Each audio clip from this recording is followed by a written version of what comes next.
ऐसी सिचुएशन ऐसी सिचुएशन जहां ये बात ज्यादा इंपॉर्टेंट होती है कि किसने किया। सुमन जी ने किया, अनिल शर्मा ने किया, रोहिणी जी ने किया, तनु ने किया, पारुल ने किया। ये किसी भी टेंस में आ सकता है। It can be present also, future also, past also. But the situation is that doer is important, subject is important. किसने किया? ठीक है। जैसे हमने ये लेसन खत्म कर लिया। ठीक है। ऐसे बहुत सारे सेंटेंस आएंगे, बट एक चीज इंपॉर्टेंट रहेगी, that who somebody perform the action. Performer is important, performer is dominating. कौन कर रहा है? वो डोमिनेट करेगा। The sentences will be subject oriented, doer oriented, performer oriented, कि काम करने वाला कौन है। You can not ignore it, it is important. When we talk about passive voice, situations are absolutely opposite. Absolutely opposite. So the situation is that verb is there, no doubt verb is there. If verb is not there, neither active voice nor passive voice exists. So verb is a master key. Verb has to be there. But the important thing is, the magical thing is, verb is there. And if verb is there, there will be subject also. अगर subject होगा नहीं तो क्रिया करेगा कौन? सो subject तो होगा ही। But the situation is so special that subject is subject is not as important that you need to mention it. Subject need not be mentioned in passive voice. कोई काम हो रहा है और उसमें ऐसी सिचुएशन है कि करने वाले को बताने की जरूरत नहीं कि कौन कर रहा है। काम हो रहा है और आपको ये बताने की जरूरत नहीं है कि वो काम कौन कर रहा है। ऐसी सिचुएशन को हम पैसिव वॉइस कहते हैं। इंग्लिश की टेक्निकल भाषा में उसी को हम कहते हैं ऑब्जेक्ट ओरिएंटेड। तो in a simple language you can say active voice are subject oriented and passive voice are object oriented. Object oriented. Take an example.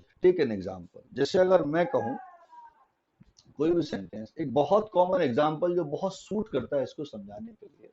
जैसे हम कहें कि अक्टूबर अक्टूबर या नवंबर में दिवाली मनाई जाती है। Diwali is celebrated on October और नवंबर।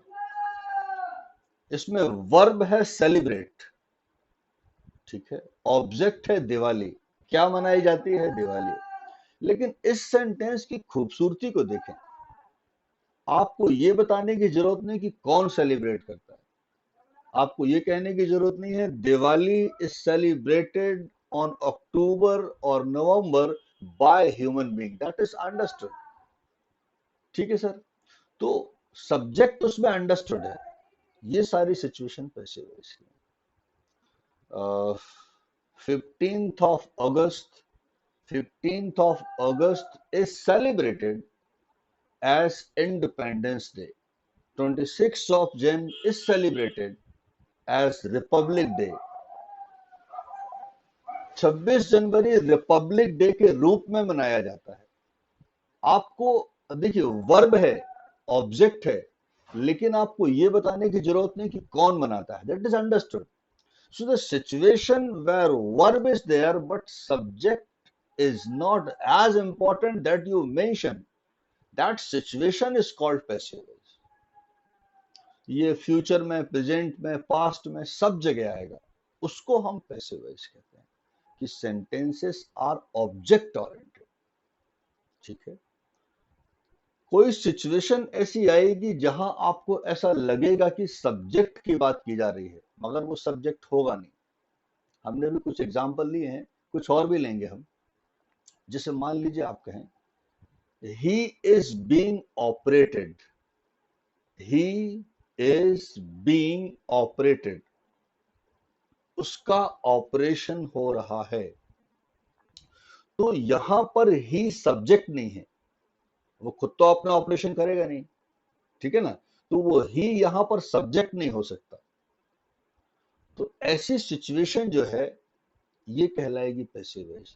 तो यहां पर he is the object, he is being operated, he is being honoured, he is being offered, ठीक है।